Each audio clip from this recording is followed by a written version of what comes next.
15,000 years ago, a yogi appeared in the upper regions of Himalayas. Nobody knew where he came from, his antecedents were completely unknown. So people gathered around him because he was such a phenomenal presence. A large group of people gathered like this. They expected him to say something, do something. He did nothing, he said nothing, simply he sat. If I simply sat here for 2 hours, I can imagine. Within 15 minutes, those people in the last few rows, and they will slowly, still there's time for the cinema, let's go. If I said nothing for 2 hours, 90% of the people will be gone. If I said nothing for 6 hours, only a few hardcore ones will hang on, rest are all gone. Same happened to him. He said nothing, did nothing, simply sat still. Not for a day, not for a week, for months on end, he simply sat still. Everybody was expecting a miracle, nothing happened, he just sat. But they were missing a most fundamental miracle because the nature of your body is such right now, you're well attended to. You had lunch in the afternoon and maybe you snacked in the evening and so that you don't fall asleep, you had a coffee and maybe you have something in your bag. So many things. All these things are being attended to, so this is fine. Suppose we just make you sit here for 4 hours. Sadhguru, at least some water? Okay, drink water. After drinking water, can we just sit here, Sadhguru? That one? Okay, do that and come. Sadhguru, okay, if you give this, the next one, no permission, this'll just go. Or in other words, what you call as a body is a series of processes. Only if you're attending to them, it's fine. If you don't attend to it, then you see what a trouble it is. When you do not attend to the body, if you're hungry or why all that, people say, how long 1 minute is, depends on which side of the bathroom door you are. From inside, somebody says just 1 minute.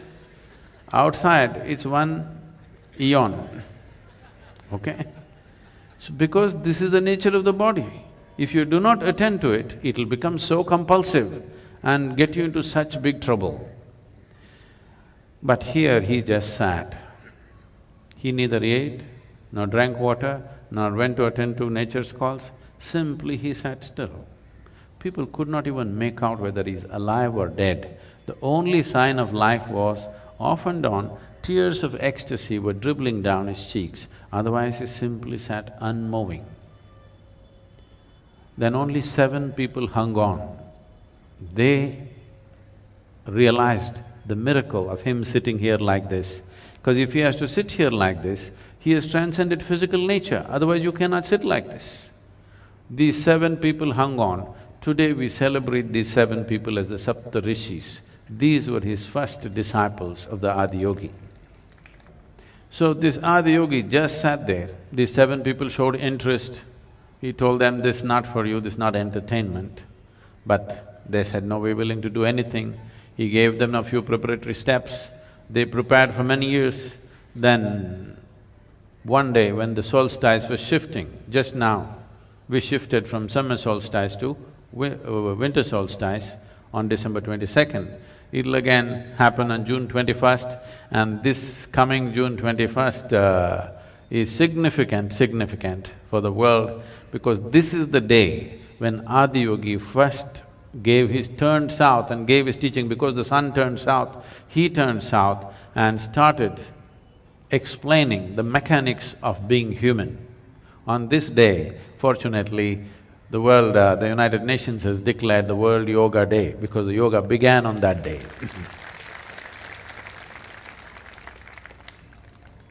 This incredible process of exploring the human mechanics went into the process. This predates all religion. When there was no religion on the planet, 15,000 years ago, He went into the mechanics of what it means to be human, and various aspects happened. He opened up 112 different ways in which a human being can attain to his ultimate nature.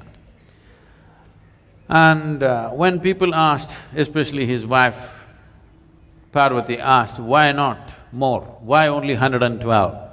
Then he said, if you are rooted in the body, there are only 112 possibilities. If you transcend the body, how many atoms there are in this universe? That many doorways are there if you're willing to explore it. But if you're rooted in this body, there are only 112 ways. And the whole yogic system subscribes to this even today because nobody has found more ways. Any number of yogis have explored in a million different ways, but there is no other doorway. In this body, there are 112 ways into which you get there. So for this, how to generate this, how to make this work the way you want it. So this whole mechanics, he started, Adiyogi explored for many years, and he gave this elaborate knowledge to the world, and then asked these 7 people to go in 7 different directions in the world. One went to Central Asia, another went to North Africa, another went to South America, another went to Southeast Asia, one came down to what we call as the Indian part of Himalayas, one stayed with him, and one more, who is very important for us, Agastya Muni, came down south. He is known as the father of southern mysticism because he did not spare a single human habitation south of the Vindhyas. In the Deccan Plateau, he made sure every single human being who lived in this place had some sense of spiritual process.